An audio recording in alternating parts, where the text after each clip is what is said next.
Hello बच्चों, let's read the question. The question is saying who experimentally proved that DNA replication is semi conservative. यानी experimentally किसने prove किया था कि जो डीएनए रेप्लिकेशन है वो सेमी कंजर्वेटिव है।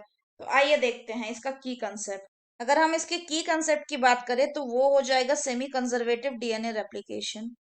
Semi conservative DNA replication.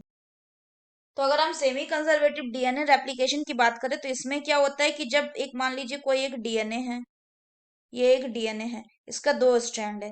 कहने का मतलब कि जब रेप्लिकेशन होगा तो रेप्लिकेशन के बाद क्या होगा, ये दो स्ट्रैंड सेपरेट हो गए।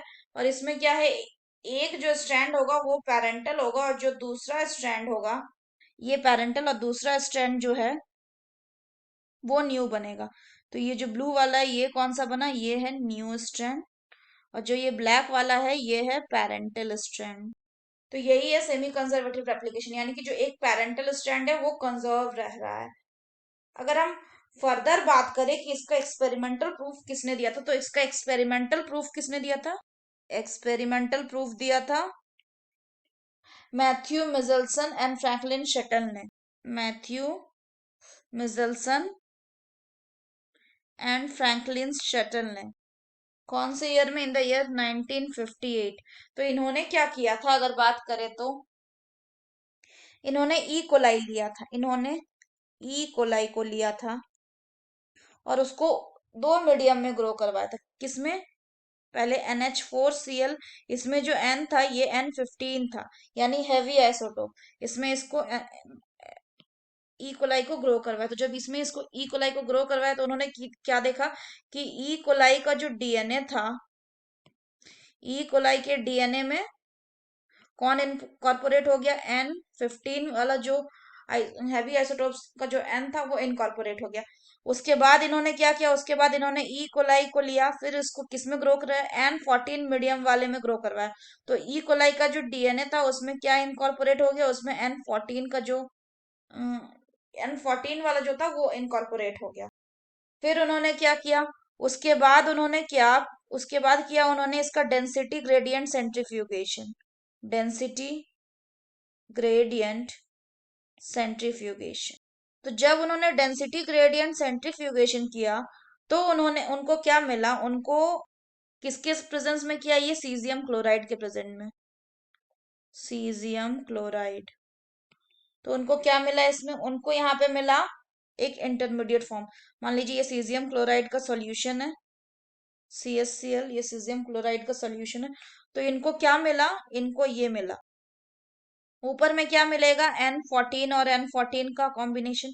नीचे में क्या मिलेगा, N15 क्योंकि ये हैवी आइसोटोप था तो ये सेटल डाउन कर जाएगा। N14 जो था वो लाइट था तो वो ऊपर था। बीच में जो मिला इनको, ये मिला N14 एंड N15 का कॉम्बिनेशन। तो मतलब बात अगर हम देखें तो क्या बोला गया कि जब स्टार्टिंग में था तो स्टार्टिंग में क्या था, जो डीएनए के दोनों स्ट्रैंड ये N15 और ये N15 थे। जब पहला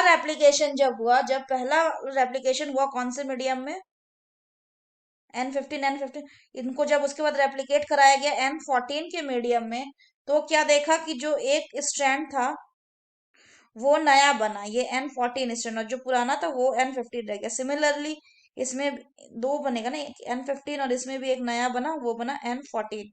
ये रेप्लिकेट कराया गया जब N14 में, तो ये कौन सा बना, ये हाइब्रिड डीएनए बन गया, हाइब्रिड डीएनए। जब ऐसा करके कंजिक्यूटिवली इसके बाद वाला भी जो जनरेशन कराया गया, इसमें भी अगर देखा गया तो इसमें भी क्या मिला, दो ऐसे मिले जिसमें N15 था और बाकी दो ऐसे मिले जिसमें एक N15 स्ट्रैंड और एक N14 स्ट्रैंड। एक N14, ये N14 और एक स्ट्रैंड N15। तो एक N14 और दूसरा स्ट्रैंड N15 ऐसे मिले। तो इससे क्या प्रूव हुआ, इससे प्रूफ हो गया कि जो डीएनए रेप्लिकेशन है वो कैसा है, DNA replication it is semi conservative, वो semi conservative. So that's all for the question बच्चों, होप आप सभी को समझ में आया होगा। Best of luck.